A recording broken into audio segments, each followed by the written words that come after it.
कल महाराष्ट्र के चुनावों का नतीजे सामने आ जाएंगे और महाराष्ट्र चुनावों को जो कवर करते आए इंडिया टीवी की तरफ से सचिन जी यहाँ पर हैं। सचिन जी, आपने हमेशा लोगों से, नेताओं से सवाल किए हैं और जनता की राय जानी है। जी, आज हमारा टाइम आपसे सवाल पूछने का। ज़रूर पूछिए, हम बताएंगे आपको। महाराष्ट्र के चुनाव को लेकर सभी को काफ़ी उत्सुकता है कि किस तरह के नतीजे आएंगे, क्योंकि महाराष्ट्र के चुनाव का असर दिल्ली के तक होगा, इस तरह की बातें कही जा रही है। इसलिए ये चुनाव काफ़ी अहम है। और जो हमने एग्ज़िट पोल देखे तो ज़्यादातर एग्ज़िट पोल ये बता रहे हैं कि महायुति को इसमें एडवांटेज नज़र आ रहा है। हालांकि 4 महीने पहले कोई अगर इसी सवाल को पूछता था तो हर कोई बताता था कि मुकाबला वन साइडेड है और बहुत ज़्यादा एंटी इनकम्बेंसी है और सरकार जो है इस बार महाविकास आघाड़ी की आएगी। खासतौर पर जब लोकसभा चुनाव के नतीजे आए और जिस तरह से महाविकास आघाड़ी को 30 सीटें मिली थी 48 में से, और महज बीजेपी 17, यानी कि जो एनडीए अलायंस है वो 17 सीटों पर सीमेंट गया था, एक निर्दलीय चुनकर आया था। तो उसके बाद से ये कयास लगाए जा रहे थे और कहीं ना कहीं मॉरल भी डाउन हो गया था। लेकिन जैसे ही हरियाणा के चुनाव के नतीजे आए और बीजेपी के कार्यकर्ताओं का मॉरल बढ़ गया। अच्छा, हरियाणा के चुनावों से कुछ इफेक्ट पड़ा है महाराष्ट्र पर भी? जी बिल्कुल, उसका असर हुआ है, क्योंकि बीजेपी कार्यकर्ता को जो एक तरह से मनोबल गिरा हुआ था वो मनोबल उनका फिर से ऊंचा हो गया और बीजेपी कार्यकर्ता जो है वो सक्रियता से फिर से एक बार फिर तैयारी में जुट गए। और दूसरी बात कि लोकसभा के चुनाव से इनको एक बहुत बड़ा सबक मिला, क्योंकि जो कार्यकर्ता थे या नेता थे जो हवा में कभी चले गए थे वो ज़मीन पर आ गए एक तरह से। और इस चुनाव में वोटों का जो डिफरेंस था, अगर हम वोट शेयर की बात करें तो 0.5% का डिफरेंस था। लेकिन बीजेपी को करीबन 17 सीटों तक सिमेटना पड़ा था और महाविकास आघाड़ी जो है वो 30 सीटों तक चली गई थी। इससे आप अंदाज़ा लगा सकते, 2 लाख वोटों का सिर्फ ये डिफरेंस था। लेकिन इस डिफरेंस को ये जो कैसे अगर भर पाए, तो इसके ऊपर फिर 4 महीनों में काम किया और उसमें एक तरह से उसको बूस्ट करने का काम हरियाणा के रिजल्ट ने किया। और उसकी स्ट्रैटेजी फिर वहाँ से महाविकास आघाड़ी को कैसे अब घेरा जाए और कैसे उसको डैमेज कंट्रोल किया जाए, वो महायुति ने किया। वो कैसे किया मैं आपको बता देता हूँ। तो उनको लगा कि 2 लाख वोट हम उसको कैसे भर पाएंगे जो हम पिछड़ गए।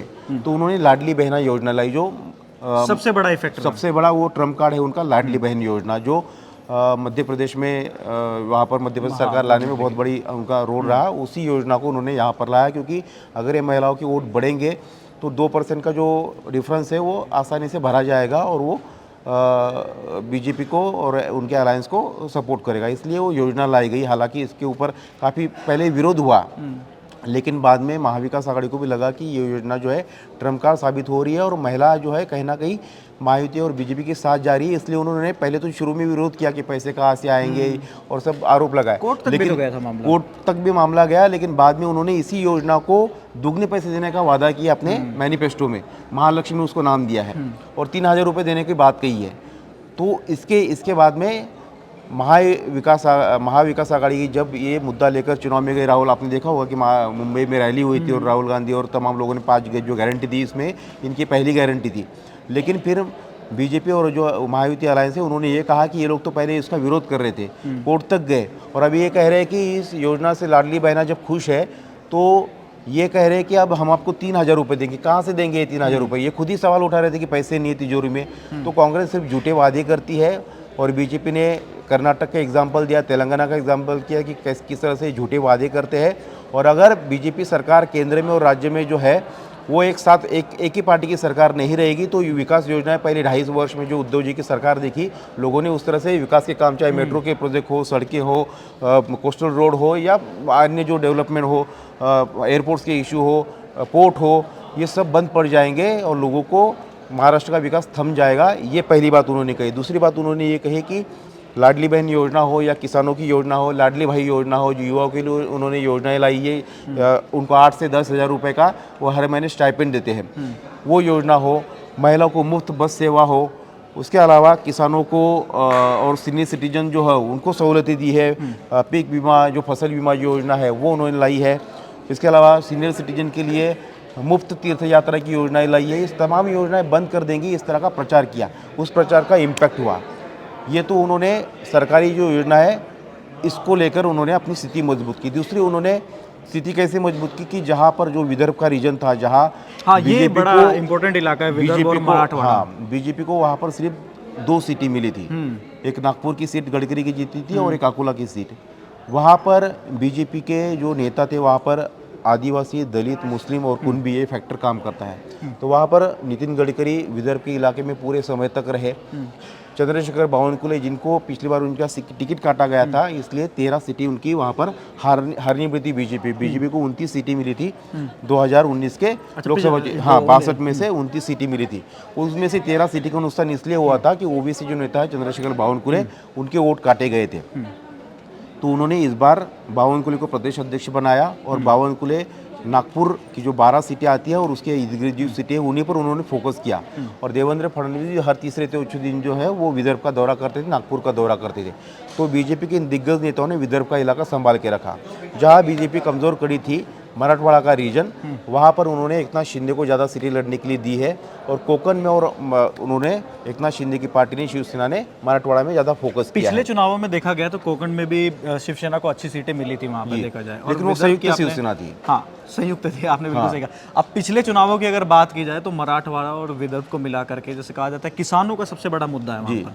तो इस बार क्या लग रहा है कि विदर्भ और मराठवाड़ा में किसकी सीटें ज़्यादा बढ़ सकती हैं? इस बार जो सोयाबीन का मुद्दा है, इसलिए राहुल गांधी को लगा कि वहाँ किसानों का मुद्दा ज़्यादा प्रभावी है और मराठा आरक्षण का मुद्दा ज़्यादा प्रभावी। इसलिए राहुल गांधी ने देखा आपने कि बीच में एक ऐलान किया कि हम 7,000 रुपये जो है किसानों को प्रति फसल का दाम देंगे सोयाबीन के लिए। तो उस मुद्दे को भी लेकर बीजेपी जनता में गई और कहा कि बीजेपी भी जो है मिनिमम सपोर्ट एमएसपी जो है वो अपनी फसलों को देगी और बीजेपी भी किसानों के साथ है। प्याज का मुद्दे जो इशू था, वो प्याज का हल उन्होंने जो मुद्दा था उसका उन्होंने हल निकाला, क्योंकि उसके वजह से उत्तर महाराष्ट्र की भारती पवार जैसी सीट गिरी थी। जो नासिक रीजन है वहाँ प्याज की ज़्यादा फसल होती है, वहाँ पर उनको सीटें गंवानी पड़ी थी, तो उसका उन्होंने हल ढूंढ के निकाला। अब जिस तरह से अजित पवार को उन्होंने पश्चिम महाराष्ट्र में जिम्मा दिया था और पश्चिम महाराष्ट्र उन्होंने संभाल के रखा है, तो इस तरह से उनका एक आकलन है कि उनकी सीटें विदर्भ में बरकरार रहेगी, उनकी सीटें मराठवाड़ा में बरकरार रहेगी। कोकण और मुंबई उनका स्ट्रॉन्ग वहाँ पर बेल्ट है और पश्चिम महाराष्ट्र में भी वो अपनी सीटें बरकरार रख पाएंगे। तो टोटल आपने चार क्षेत्र बताए, चार। हाँ, और उत्तर महाराष्ट्र जहाँ पर उनकी सिर्फ 2 सीटें आई थी जलगांव जिले से, उस बार भी इन्होंने वहाँ पर भी अपना प्रदर्शन सुधारा। तो इसके कारण उनका यह अनुमान है, उनका आकलन है कि कम से कम वो बहुमत के पार चले जाएंगे, 160 तक उनकी सीटें आएगी। बीजेपी का अनुमान है कि लोवेस्ट उनका करीब 75 से 80, तो हाईएस्ट उनका 105 से 110 या 106 के आसपास, हाँ 110 तक उनका जा सकता है।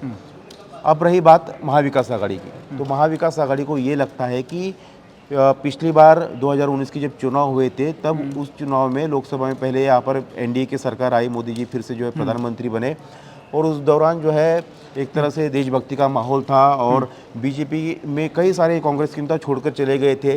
कांग्रेस का आदिवासी, मुस्लिम और दलित वोट बैंक जो है सबका साथ सबका विकास ट्रिपल तलाक के कारण वो शिफ्ट हो गया था बीजेपी की तरफ। एक चीज़ मेरे को पूछनी सचिन जी, जो जैसे कि योगी आदित्यनाथ वहाँ पर गए, उन्होंने कहा बटेंगे तो कटेंगे, एक है तो सेफ है, अनेक है तो एक रहेंगे, इस तरह के जो नारे लगे, क्या महाराष्ट्र के जो कहते हैं ना कि हार्डकोर मराठा जो होता है, क्या उसके मन में ये गई बात? क्या इफेक्ट पड़ा चुनाव में? जी देखिए, इसका इफेक्ट ज़रूर हुआ है। इफेक्ट इस कहाँ पर ये हुआ है? इफेक्ट हुआ है जो मुस्लिम बहुल इलाके हैं, मुस्लिम बहुल सीटें हैं। जैसे कि अगर हम कुछ भी मान ले तो मुंबई में शिवसेना वर्सेस शिवसेना की लड़ाई है, वहाँ पर उद्धव ठाकरे वर्सेस एकनाथ शिंदे की लड़ाई है, और वह हार्डकोर जो वोटर है, असली शिवसैनिक कौन, उसके दिल में ये बात कहीं ना कहीं गई है। जो मुस्लिम डोमिनेंट सीटें हैं, यहाँ पर ये चीज़ों का असर हुआ है, वो दोनों तरफ से हुआ है, चाहे मुस्लिम इन नारों की वजह से इकट्ठा आए हो या फिर हिंदू इकट्ठा आए हो, इन सब चीज़ों का असर हुआ है। और यही कारण है कि बीजेपी को लगता है कि एक तो उनका लाडली बहन योजनाएं, उनका माइक्रो प्लानिंग, उनकी किसानों और बाकी सब योजनाएं, और उन्होंने जो टैक्टिकल अलायंस और सीटें का बंटवारा किया उसके कारण। दूसरे एक कि जो बागी है वो सबसे ज़्यादा कांग्रेस में है, यानी कि महाविकास आघाड़ी में करीबन 21 से ज़्यादा तक वो बागी है। तो कांग्रेस की वहाँ पर बेड़ा पार कर रहा है, या महायुति के जो अलायंस है वो एक दूसरे का वहाँ पर जो है बंटाधार कर रहे हैं वहाँ पर। सचिन जी, एक लास्ट में मैं एक चीज़ पूछना चाहूँगा आपसे कि आपने पूरे चुनावों के बारे में विस्तार से बताया, आप इतने समय ग्राउंड पर रहे, क्या लगता है? अब मैं आपसे एक रिपोर्टर के नाते ये पूछना चाहता हूँ कि अब आप एक टर्म दीजिए, एनसीपी अजित पवार को कितनी सीटें मिलेंगी? एनसीपी अजित पवार का अनुमान है कि 20 से 25 के दौरान उनको सीटें मिल सकती है। शिंदे शिवसेना को 35 से 40 के दौरान सीटें मिल सकती है। उद्धव ठाकरे को भी 35 से 40 के दौरान ही सीटें मिल सकती है। शरद पवार को 40 या 45 तक सीटें मिल सकती है।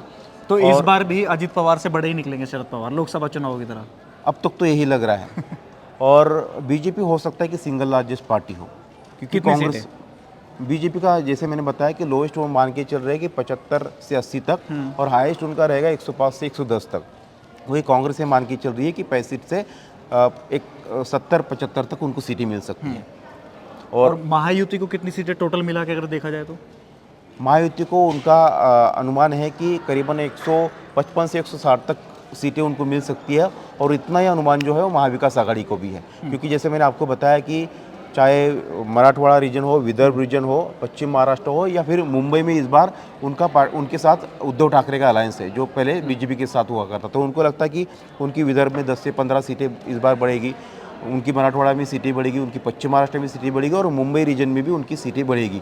इसके कारण उनको यह अनुमान है कि वो बहुमत के आसपास चले जाएंगे। सरकार महायुति बना सकती है?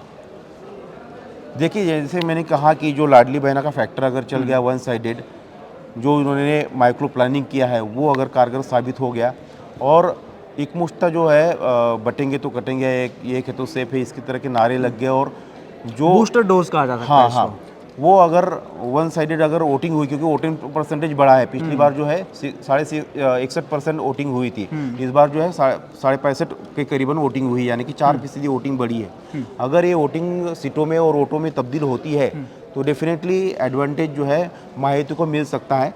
लेकिन अगर हमने जिस तरह से आपको मैंने बताया कि जिन रीजन में कांग्रेस की और महायुति की, महाविकास आघाड़ी की सीटें बढ़ने की उनको उम्मीद है, अगर उस उम्मीद के मुताबिक उनको सीटें बढ़ी और वो वोटों में तब्दील हो गया, जैसे कि आदिवासी हो, दलित हो, मुस्लिम हो, और जो शहरी वोटर हो, वो अगर उनके साथ चला गया तो फिर कांटे का मुकाबला है, दोनों एक ही पॉइंट पर आकर रुक सकते हैं, और ज़्यादा फर्क नहीं रह जाएगा, ज़्यादा डिस्टेंस मतलब दोनों में ज़्यादा अंतर नहीं होगा।